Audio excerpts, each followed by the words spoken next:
eloko na koloba edi de image film we continue kaka frapper bango na film edi de image eloko na osenga yo chicoter bango edi no image banza sango ya Congo edi no image edi no image edi no image edi no image edi no image edi no image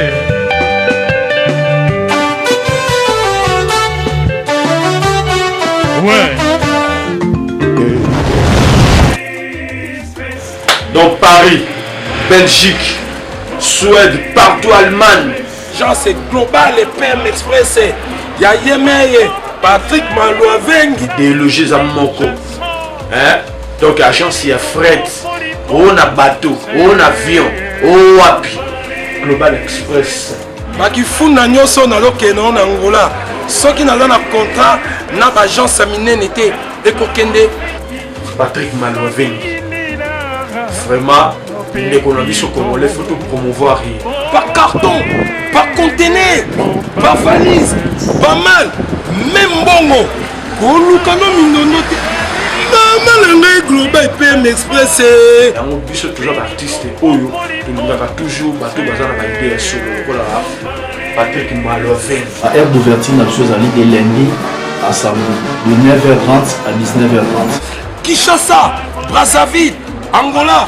Donc, Patrick Malouavengi à Rara, il aura tout. Au Day, au Fred, au Wapi, na Angola, na Congo Brazzaville, na Congo Bisomoko, RDC Loma Makasi.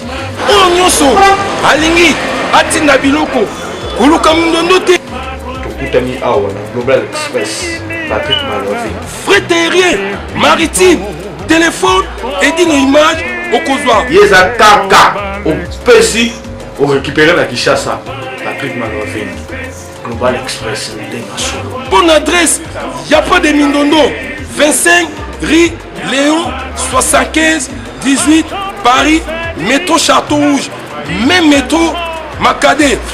Poussa, là bas poussa, la Global Express, avant d'idéologie en Wana. Vive l'agence Global PM Express, Patrick Malouavengi. Global Express, ils ont aidé la population congolaise, communauté Nabiso au en France, pour la reçu la développement basée à l'étranger, précisément à Congo, Kinshasa, Angola et Brazzaville. Tous en toujours dans la poli, tous en la fret dans conteneur, les fret maritimes, dans les fret aériennes ou tout dans l'avion. Tout dans la petit poli, la poli express où c'est là des jours. Et ceux qui ont été, tu as un service funéraire.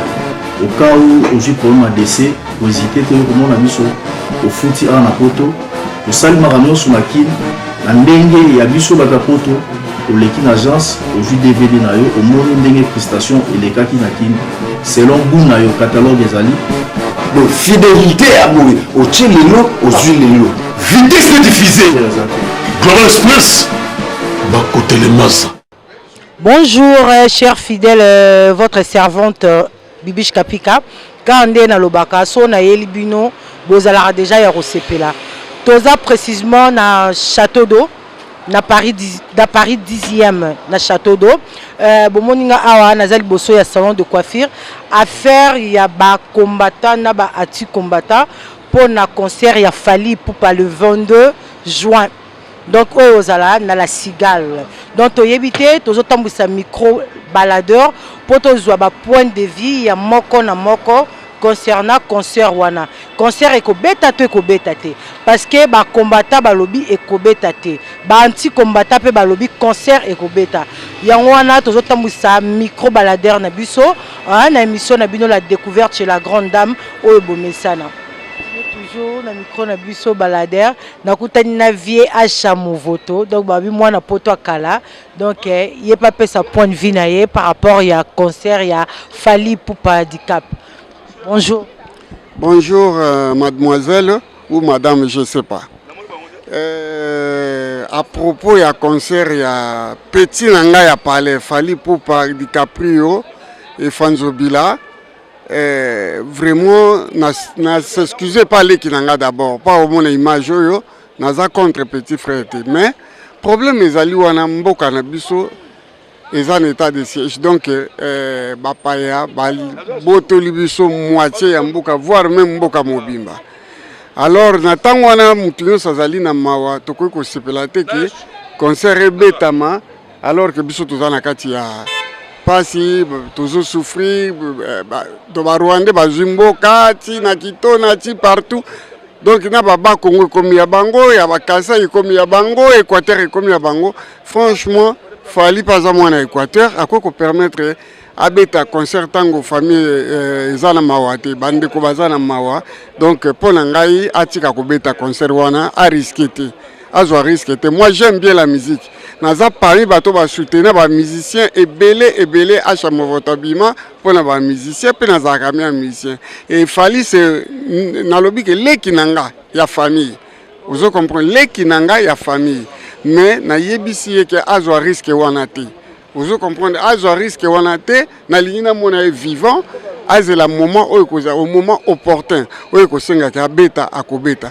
azwa na ye risque wana te selon onga nazoyokela combattant bazoloba bato ya mokili bazoloba aza leki na nga je le dis je le répète c'est mon petit frère à moi ozomona obenga ti kombo efanzobila imenga yo be kombo na yango wana mais ntango nalingi te ke ya beta c'est parce que nalingi a vivre nalingi mabeyela ye te fali yokela ngai ya na yo acha movoto kobeta concert wana te. Merci beaucoup vieille maman présidente Yemoro Babi Mimi Tchekeva Milki Tchek do Babi la seule maman présidente dont on betara ma solo il y a le 22 juin il y a concert il y a Fali Poupa na la Cigale.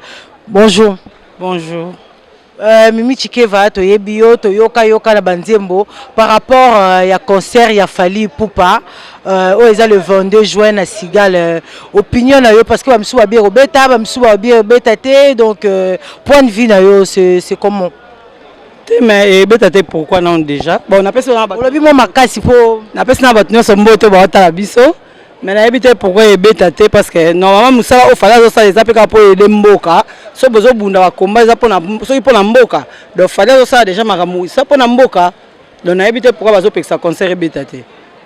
Non voilà pour déjà fallu au asala déjà ça trop à côté ba mai na kisensu bino mo mona do asala trop quoi de ça que on a zo flatter ce qui n'est te mais oh déjà salara et ça peut aider les gens mboka donc na ebité so boninga aider mboka on ndeni to yeba billet na so sombi te nga billet ta ah ma sola ba guichet ça fermé oh guichet fermé déjà guichet ça fermé yo asomi ta raté wa asomi ba billet ta raté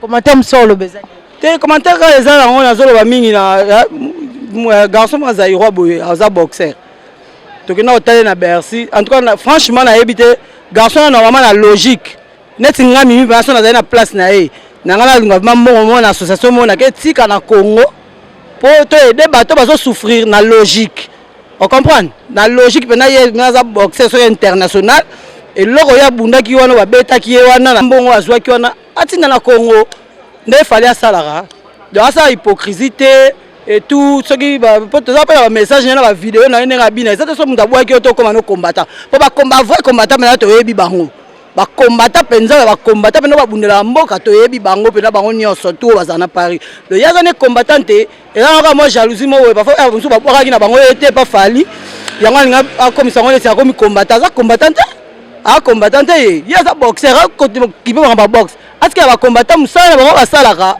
ya mbo garçon on nani ceux qui n'a rien ba kombo ndeni abunda ka boxe abunda na Bercy ba beta kebo. Merci beaucoup maman présidente Milchek merci beaucoup natiki bino ba bizwa trop na ninga bino mingi c'est maman présidente de Fali Poupa en plus maman présidente bo mieux belé na on changer kombo natiki bino kanda tezu ate sans rancune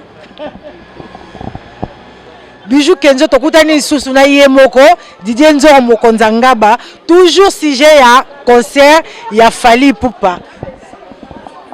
Bonsoir vraiment, bonsoir Bibiche, la meilleure journaliste qui a la taille mondiale, hanche, taille, tout qui tokos. Donc l'on a dans le baka devant et dit nos images na www.panzasangoacongo.com na ko pesa penda conseil na bandeko na nga ya basi mibali soi-disant individu ya combattant petit C Bibiche Bibisia Nebisio déjà faire Egola à Robeta le 17 juin na Moscou c'est rempli déjà. Fali pour Robeta le 22 juin na la Cigale guichet fermé. Mais ce qui est plus important, petit sœur nanga, le 15 juillet 2017 na Olympia, nazo pesa conseil, oya ko meka, ba ko doksaye. Il y aura, ndenge selo befo, il y aura 500 policiers bac, ba comment bac. Cela veut dire brigade anti-criminelle. Là nanga bien, 800 vigiles, ba brésiliens, ba capverdiens, ba haïtiens. Il y aura encore 1000 maîtres chiens. Donc, les combattants, qui c'est le Boko ou Mungongo, le 15 juillet, de toutes les façons, Olympia est zénithité. Olympia, c'est opéra 8e arrondissement, Élysée Makolo. Merci. Tobaksa Sounine. Tobaksa pona ya fali pupa eko beta te. Nalobi. Conseil a fallu pour pas le 22 juin et Kobetama. Héritier Watana BP Kobetama. En plus, au moni va mettre, bourser moi son excellence Didier Nzo, le roi de Dieu, mon konzianga ba son excellence Didier Nzo Emmanuel Macron. Comme Emmanuel Macron, na Kofi Olomide mon collègue Angaka Mekana dossier. Ba mettre Topes Rabino respect. Ce qu'on a mettre c'est là qui mettre. Oza borsé, c'est là qui borsé ou qui caché. Makamouya miziki est talibinoté. Au moni bibish makamou na zoe biso ya ba concert oyo. Soke sengi muta kufa, akokufa. Parce que moni nazo comprendre neti ba sportif na biso compétent reconnu bazo kota makambu etali bangote. Bameto bozolo baba nungu conseil obeta te.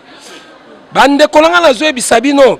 Baki mettre na bino le 15 juillet ou le 22 juin conseil a fallu na héritier. Ah! Et talibino devant bambila ba mettre bazalaka te. But edino ma talana nous ba mettre cheo ba mbwa oyo ngana saki publicité à conseil héritier. Tande benga ba dok sanga loboko. En plus, consigne, il y a un maître chez Wana, jour en doulé, il y a un bateau, il y a un costaud. Donc, bon, attendez, Sali, merci. Merci beaucoup. Bon, on a un maître JP Mandiango, donc à l'occasion, Natuna et Motuna. Bonjour. Bonjour. Maître JP Mandiango, concert il a fallu pour le 22, dans la Cigale. Na habité position aux combattants, aux anti-combattants. Ah, question est passé. Mais là, on a rôle pour un concert que nous sommes là mboko. Tu es là mboko, 35 ans mboko, donc tu es ma solo n'engezala. Kimia faut ezala entre les combattants na banti combattants kimia ezala to sala bomoko. Ngai ne na sabu nga fali na lela petit wana. Petit la yembaka. Mais na makambo yo combien na concert wana. Peuple Moutalingi n'a été petit frère, petit fali. Na se perdre banze munayo. Conseil na pesa yo. Peuple sera lingité à lingité. Parlons de peuple, de généralité, ce que point de vue na yo. Parce que point de vue na yo, au monde on ndeni. Mais de toute façon, on n'a rien payé mal à mouter. Nan ba kundi ou grand prêtre de Tshisekedi. Bon ngana na obina na okendete. Na yo ka fali na parler pour la linga petiango. Mais tout l'endama logique ma solo n'engezo kende grand prêtre. Les grands prêtres Etienne Tshisekedi wa Mulumba nanu bakundi ete ngana muta ide pester mais tata wana donc ti lelo na kana beloko mo le kanga la nzoto boye na muntandu mais na kono bina ndenge nini na yoka banze muna kuzu na palais na ko kende te po peuple boy mboka za na merde ko sakana te ngana na combattant te soki anti combattant te mais mboka za na merde totale peuple pas lingité boyo kende kuna ndenge nini peuple basakana na ete ya mama saka na mutu mususu peuple omona ba fille mususu batambolaka wa oyebi te combattant mais na kidi bakasa le grand numéro po balingi na bango te balingi te.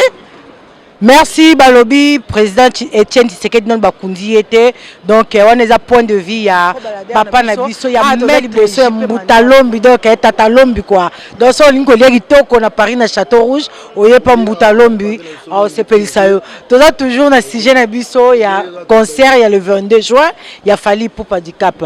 Bonsoir. Bonsoir maman. Point de vue na yo pour na concert ya le 22 juin. Merci beaucoup. D'abord, on a représenté, je m'appelle Impéré Kochileko, les gamins de Kosibatos Mankina. Ozo, quand on a cherché l'amour pour trouver les petits gamins, les Gizogazi. Nous avons Bana Congo, Bana Angola toujours, Bana Luanda, Bana Babor, Bana Roujaenda. Koumouen, Oukoumel, toujours Bana Likamwana, Potobera, Lisekali, Cholibo, Kebamo, Conseil, Motorolana, Motorobomayo. Toujours, quand on a les Kenge, prudence. Dikamba héritier, Maramoana eza toujours marama musique. Musique est la musique à Congo. Toko na ba guerre té, tous a besoin guerre té, tous a besoin la paix na Congo.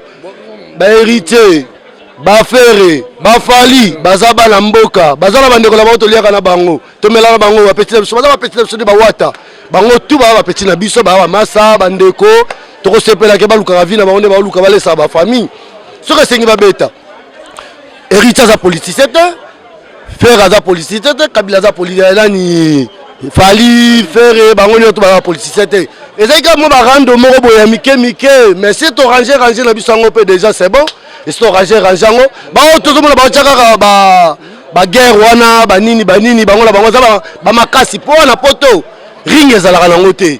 Ring tel mais ezalaka te. Et comme kaka faut la beta pour ba maître ring. Ali Foreman babunda to mona. Ceux qui veulent bitumba, musique eza bitumba te, musique eza ndule ezali art. O tchaka lito elengi. Ngala ngo ba tchaka artiste musicien na sala ba musicien à Congo, na contribuer na Congo nga. Na zolo ba za guerre te. Na za besoin la paix. Congo on eza ma muso bo kenora na guerre, eza ba torture ba pilipili, ba torture ba punition ba père ba pesa biso. Na ba Congo ya wana traumatisé bino na poto, bo ya ba Mbourgen. Et aussi so pilipili on la te ya. Toloba makamandule rita ko beta so senga beta.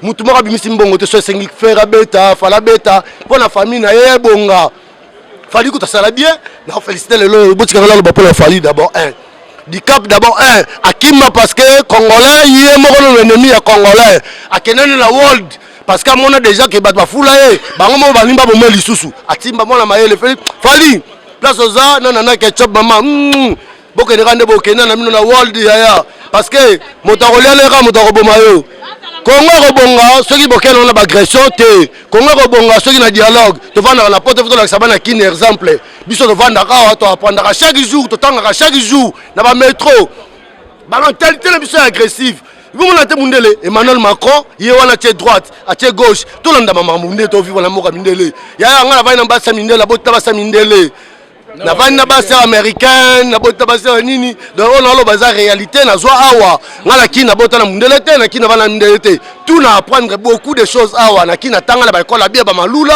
na tanga na ba école bien au moins bien mais niveau zaki moins un peu ni mais awa na apprendre ba mingi mais congolais zaka mutema ba na ndeko na moko congolais lingi congolais zoate congolais lingi congolais zoate congolais tout on est pesa mutema mabe po héritier.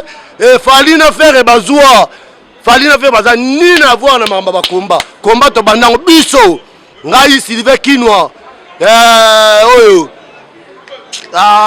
seya ba yebi botuna to banda combat to kena uzwa wera na place Kishina hotel po na makambu ba bomande ko na biso na ba Rwandais Fally za Rwandais te faire za Rwandais te héritier za Rwandais te ceux qui ba robeta to kena wana nenga douceur to kena wana nenga tendresse to solo la dialogue pourquoi boya ka dialogue ba bande ko na bino est ce que bo vandi ça bango déjà boloba ke pourquoi bozo beta te za boye bo sala ni eloko wana kaka mutema mabe liboso jalousie ba sénégalais na ba wara ba problème ezala mboka na bango pe ba Mali ba problème ezali na ko solo la to solo la ka to linga ko solo nga mabala peso kufa bisawa parce que to li ko solo la te miziki to bongisa to kana andu merci beaucoup dikakiti mais na pesika merci mingi na basa na ba Cheriki Bambalo ba président de le seul qui me reste Cheriki nanga Fally na wera nani comme nani héritier na Fally nde banango bana nsuka bana suka foka babeta donc so bonka bato so babeta na bango botika osala polémique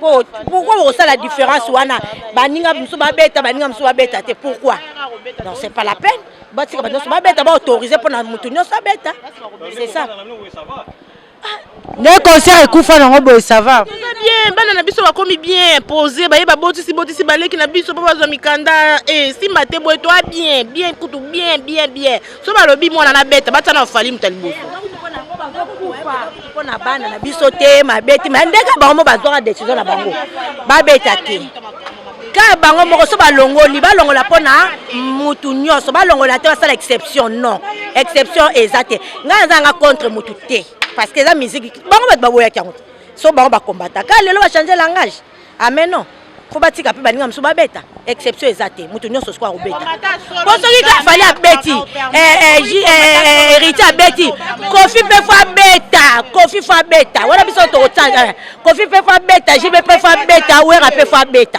soki nde deux personnes babeti mais soki bango babeti alors batika pe bato soto babeta te ba combattant ba biba obeta te bango nyonso to azoloba wana mutu mo otoloba fo babeta garçon ana ami kumisi e combattant comme ne utazana nani comme ne zana ya mituti tolo e combattant fallait obeta merci beaucoup merci quand on a bino diva Fouraya Fifi Pemba Francine Nitu mabe koti donc na château don okangela bino la de Sylvie Slido balobi mabe koti bandoro na biso pe ba ivoirien ba koti makambongo. Bonjour madame. Vous connaissez Fally Ipupa? Oui, Fally Ipupa le Congolais. Nous le connaissons très bien et fait de la bonne musique. Ouais. D'accord. Fally Ipupa a un concert le 22 juin à la Cigale. Ben, qu'est-ce que vous en pensez? Vous avez déjà acheté votre billet ou comment vous je sais pas. Oui, on a contacté nos amis, voilà, on a l'intention de le faire. On veut aller assister à son concert. Fally, c'est une légende de la musique africaine en fait. Donc nous sommes là pour le soutenir partout dans le monde. Voilà. Mais il y a un problème qui se pose au niveau des communautés congolaises. Fally Ipupa, il ne peut pas jouer parce que le Congolais ne veut pas le combattant. Je ne sais pas si vous connaissez le combattant parce qu'il y a la guerre à RDC. Qu'est-ce que vous en pensez entre la guerre et la musique de Fally Ipupa? Oui, en fait, nous, en Côte d'Ivoire, on a connu la crise. La crise depuis 2010 jusqu'à aujourd'hui. La Côte d'Ivoire a fait un moment dans la crise. Mais pour moi, la guerre n'a rien à voir avec la musique. Vous voyez, parce que les gouvernants, ils font leur travail. Fally, c'est un artiste. C'est un ambassadeur en fait. Moi, je trouve que les Congolais doivent le soutenir dans cette logique. Parce que Fally, aujourd'hui, il est hors classe. Vous voyez, quand on parle de Fally, c'est partout aujourd'hui. Il ne concerne pas seulement que les Congolais. Fally, aujourd'hui, il est devenu un ambassadeur de toute l'Afrique. Donc, moi, je dis aux Congolais de laisser Fally jouer. Fally, il fait connaître le Congo et c'est une fierté pour l'Afrique. Ouais, merci, madame. Merci. Qu'est-ce que vous en pensez, vous? Ouais, ok, madame. Ce que le frère vient de dire, en tout cas, ce qu'il vient de dire sur Fally, c'est une fierté de l'Afrique. La guerre n'a rien à voir avec la musique. En plus, il fait la fierté de l'Afrique. Il faut qu'on le laisse jouer, il faut qu'on le laisse faire. Ouais, c'est tout. Moi, je n'ai pas trop de trucs à parler. C'est tout. Merci. Mabe koti bino boyoki ba étranger ba lingi Fally Ipupa abeta musique tozo continuer toujours na ngel bino moko ya fanatique ya Fally Ipupa donc alinga loba à s'exprimer. Bonjour madame. Comment vous appelez? Je m'appelle Sami Eto. Par rapport au concert de Fally Ipupa, qu'est-ce que vous en pensez? Fally Ipupa, tout ce que moi je peux dire pour dire aux Congolais, pour dire à tous ceux qui sont derrière DICAP, ils n'ont qu'à le laisser, c'est un enfant. Il est intouchable quoi. Quand il dit il est intouchable, c'est pas pour les Congolais seulement. Il nous fait oublier beaucoup de choses dans la tête. Au fait, aujourd'hui, nous en France ici, là, il y a trop de choses dans nos têtes. Quand on écoute DiCaprio, on oblige. Donc faut pas, ils vont le menacer quoi, ils n'ont qu'à le laisser. Il est là pour nous tous. Donc Fally Poupa n'est pas que pour le Congolais. Non, il n'est pas que pour le Congolais. Il est que pour les Ivoiriens, Burkinabés, Maliens, Ghanéens, Sénégaliens, tout le monde, toute l'Afrique, dans le monde entier, quoi. Tu comprends un peu? Donc les Congolais n'ont qu'à se calmer. Fally même là, il ne vient pas du Congo, il vient de la Côte d'Ivoire, à Makori. Voilà, donc tout ce que moi je peux dire, les Congolais n'ont qu'à se calmer. Ticaprio, c'est pour nous tous. Ils n'ont qu'à... El Capo, je te respecte, mon vieux. Même le grand Kofi l'a respecté. Ouais, bon, juste deux mots hein, pour le mystère Ipouza, dit Fally Poupa. Il n'est pas camarade à aucun artiste congolais. Ils n'ont qu'à le respecter. C'est grâce à lui aujourd'hui, beaucoup écoutent la rumba. Et ça n'est pas comprendre, mais ça me fait danser. Non, on ne comprend pas rumba, mais nous tous on écoute aujourd'hui. Sinon, les générations ont passé, les Werason, on s'en foutait de rumba. Mais aujourd'hui, à cause de Fally, nous tous on écoute rumba. Jusqu'à un monsieur surnommé Cheikh Ipoupa. Quand un mec est fort, il est fort. C'est ça. Tu peux chanter un morceau, vous ne connaissez pas de Fally Poupa? Bon, moi c'est 1 minute j'aime. Mais comme il n'est pas là à la parole, bon, c'est 1 minute j'aime. Ouais. Sinon Fally n'est pas camarade, ils n'ont qu'à le respecter. Le premier artiste africain invité spécial de Barack Obama, c'est lui.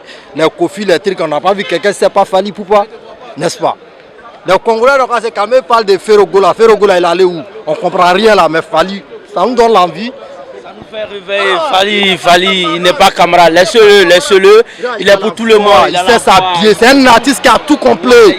Tu vois, il a convaincu tout le monde entier au fait. Un artiste qui a tout, Quand on voit les Congolais dénigrer Fally, nous, les Ivoiriens, ça nous donne mal au cœur. C'est un homme, on doit le respecter, il n'est pas dénigré. Tu vois, si tu es jaloux de quelqu'un, tu es jaloux, c'est tout. Voilà, Fally, longue vie, que Dieu lui donne beaucoup de succès, plus encore. C'est un monument, wallahi. Il a tout, il a la sable, il a tout. Il nous fait oublier beaucoup de tirs, ils n'ont qu'à le laisser, wallahi. Il y a rien de grave ce matin, on a vu à la soirée, la dame est venue nous voir au niveau de Fally Poupa. Et parce qu'il y a plein de Congolais qui se plaignent au niveau de la musique, parce qu'il y a la crise au Congo, il se plaint pourquoi Fally Poupa chante. Mais tu sais, le Fally Poupa, vraiment, il est Congolais, mais il est d'origine ivoirienne. Mettez en vos têtes que Fally, il est pour l'Afrique. Il n'est plus pour le Congo, parce qu'un enfant, tu peux le mettre au monde, quand il réussit, c'est pour tout le monde. Fally est venu, c'est le Congolais qu'ils ont mis au monde, mais c'est venu pour le monde entier. Nous, on est soutenu en tant que tout. Moi, je présente la famille Jet 7, sur le boulevard Rue Château d'Eau. J'ai dit qu'elle a du Sarah, le Bernard Mola reste toujours. Je soutiens toujours son concert en France ici, tous mes petits. Tous les boucantiers de Paris, et tous sont présents, mais c'est 35 euros, 540 euros, là on n'est rien, c'est l'homme qui cherche. On va les soutenir, Fally Poupa, on va toujours le soutenir, on va rester toujours derrière lui. Très très fort, les Sarah, les sagacité, c'est lui qui est là, toujours. Je regrette Fally Poupa, Fally c'est grand, c'est un grand type, Fally. Ok, rien à dire. C'est un homme qui donne l'envie de chercher l'argent. Merci beaucoup, merci. Quand on est bino tozo continue toujours na micro baladeur na biso donc na yo kangela bino yemoko malolo Loris la congolaise malolo donc toza na faire ya concert ya Fally Poupa du Cap la merveille oyo beta le 22 juin na la Cigale 25 ans 19 ans et tu imagines ce qui passe na vie que mboko za ba loi nango quoi il y a des lois. Et mon président Fally Poupa Award. Il y a en 2015 na Kendra Kinshasa. Mimi Chikeva maman présidente. Ba gros bisous mamie aussi à Véro Mangoy, les Castarazasta. Ba gros bisous toute la France. Mboka balouati. Malolo concert et bêta Ozana concert. Ma petite sœur chérie, tu veux que je parle en français? On est en France, c'est de pays à loi. On n'est pas chez Sassou Nguesso, on n'est pas chez Kabila. Donc, on est dans un pays de liberté, il y a des lois qu'il faut respecter. Donc voilà, c'est Loris la Congolaise, 32 ans à Poto, ce qui faut Sakani à l'O17. Donc ça, Sakani à l'O17, donc il y a un anti-combattant. Parce que ma vie va combattre, il y a un anti-combattant. Anti-combattant et combattant, ça veut dire quoi? Mais vous savez quoi? Mais ces combattants-là, ils ont les raisons. À 100%, peut-être à 90%. Mais il faut qu'ils n'aillent en Afrique. Il faut qu'ils n'aillent en Afrique. Les Camerounais, les Ivoiriens, les Gabonais. Toi, tu as vécu les guerres africaines. Aux hommes, les Camerounais, les Ivoiriens, moi, quand j'aime mon pays, comme je suis française, au Sanin, que nous rebattons dans Mboka, puisque les combattants, ils ont raison. Ils avaient raison. Pour moi, il y a 3 ou 4 ans, je leur donnerais raison. Maintenant, je leur donne pas vraiment raison. Parce qu'aucun ne part chez lui pour aller se battre là-bas. Il n'y a personne. Moi, je suis français, je suis né ici, 32 ans à Poto, 33 ans à Poto. J'ai des frères et sœurs, les enfants, je suis ici. Quand on est dans le Baka, qui donc, ma musicien gratuitement. Quand je suis parti en 2005, il fallait qu'il m'achète le ticket. Au bout, c'est Naïb Sarauti. Donc, tout ça, on a payé la liberté. Donc, laissez les choses faire. Parce qu'au moins, dans la Perico, ils ont 100 €. Oui, moi, je suis Perico, tout ça, dans le château d'Ouana. Au moins, 950 €. Ce qui n'a qui les lots qui ont le quoi, Miko n'a pas Wata. Mikolo comme pas Wata. Mikolo n'a pas Wata parce que tu soutiens Batutu. Pourquoi pas que Wata passe un peu moi, moi, je vais soutenir tous les musiciens. Tu sais que nous, on a soutenu tous les musiciens. C'est quoi pas Wata Zaro? Dans un rôle, il y a Régine Lunga Petit Nangaï. Alors, je serai vice-présidente. Mais autant que grande sœur à Wata, je suis la grande sœur de Wata, c'est tout. Wata nde makamundenge lobi kaka bomei show emi mayo bango baza baleki jibe piana ba relier pananga Wata nde makambu donc botserango te Betty Kapamba la belle hollandaise bébé Mwamba ndenge ka izali madobula Sulema ba copine d'enfance Nana Lutula Yolande Kanye Maske Mimi Chikeva aza maman présidente boyebi ke to sala yoko to yebi au moins la mission wala landa kunangai mais pourquoi pas héritier il est impoli moi je suis d'accord avec les gens mais bon c'est qu'après héritier comme appelle la deuxième disque peut-être que héritier il va aussi améliorer arrêtez de dire que ngapena ça va voir si moro héritier hein et ça peut bien te adété à Kim Pouipe na yebi ça adété. Mais pourquoi tout le monde déteste ces héritiers? Nous les vieilles dames comme ça on a soutenu les Wenge Musique. On dit que Wenge Musique elle a eu 20 ans. Bana Bakabona et le 28 décembre ils ont un inter où il y a un gars ambassadeur de la paix que je salue au passage. A Bengangaï, nana bengi papa Wemba bengi JB. Voilà quoi. Donc le 28 décembre ça va faire 20 ans. Amazon, I love you. Laissez, on est dans un pays de liberté. On est dans un pays de liberté. Bana ba raison na bango. Les présidents africains, la plupart, ils bouffent de l'argent. Mais allez-y battre. Toké Congo Brazzaville, Toké Congo Kinshasa. Ah, petite sœur Nangaï. Merci beaucoup Malolo. Évidemment bon la ndama Lolo lobi que non à cause de la concert wana ya fali poupa. Confirmé yoté. Non il faut pas comme dit Claude Olangi. On est dans la et toi la pays à liberté. Donc Fali peut faire ce qu'il veut, bah combattre dans ça au balingi. Na lobi te qui dirait ça contre te, ça pour te donc aux la katika. Oh mais ma kamine Fali ça la Kinshasa. Oh mais combien Fali dépenser?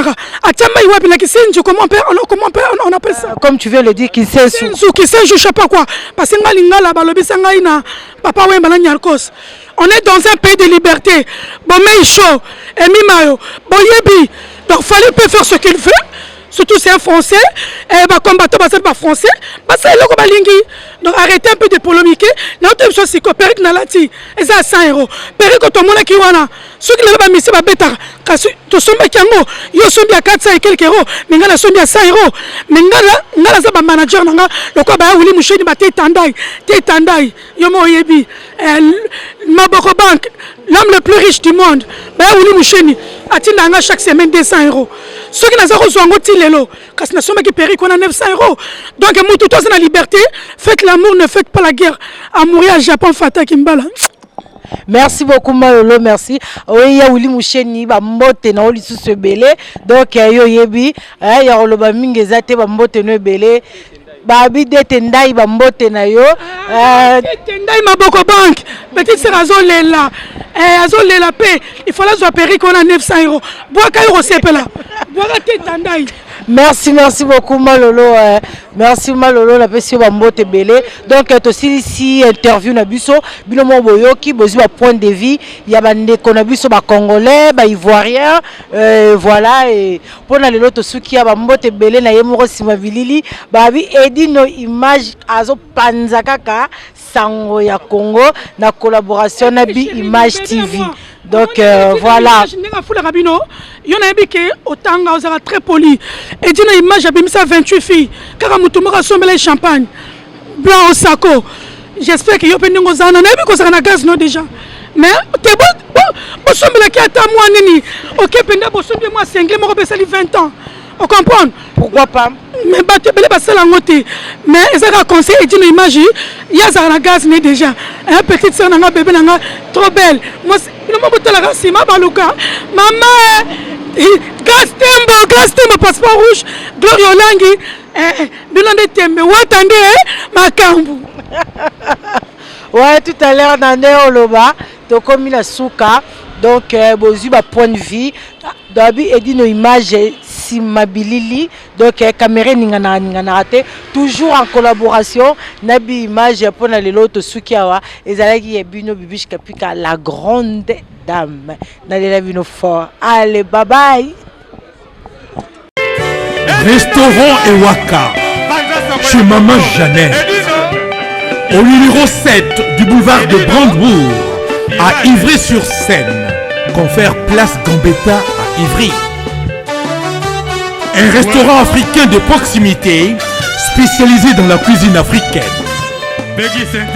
Ouverture tous les jours dès 13h à minuit. Accès facile, RRC, station Ivry, prendre bus 125, 180, 323 ou 325, arrêt Gambetta. Un accueil chaleureux dans un cadre convivial nous propose des mets variés pour tous. La cuisine africaine à l'honneur, des plats préparés à la demande, à consommer sur place ou à emporter. Du poisson, malangwa braisé ou liboké, poulet braisé, des brochettes, mori makayabu, cabri ntaba braisé, liboké ngulu, mafé, accompagnement, banane plantain makemba, chikwang, konga national, semoule, moule, riz, atseke, légumes verts, feuilles de manioc, ponduto sakasako et bisso, bitekuteku, haricots, madesu et autres mfumbwa. Des prix abordables à la portée de tous. Numéro de réservation 06 46 01 63 85 ou les 06 41 36 12 59. Restaurant Ewaka, Loboko ya Mama. Ma Jeannette à Lamba. Tondimi Yango. Voilà, bonsoir dans le monde entier. Bonsoir, c'est Maggie, la balançoire na micro. Onos balanda biso partout dans le monde entier, là où vous êtes. Na Poto, en Afrique, Angola, partout.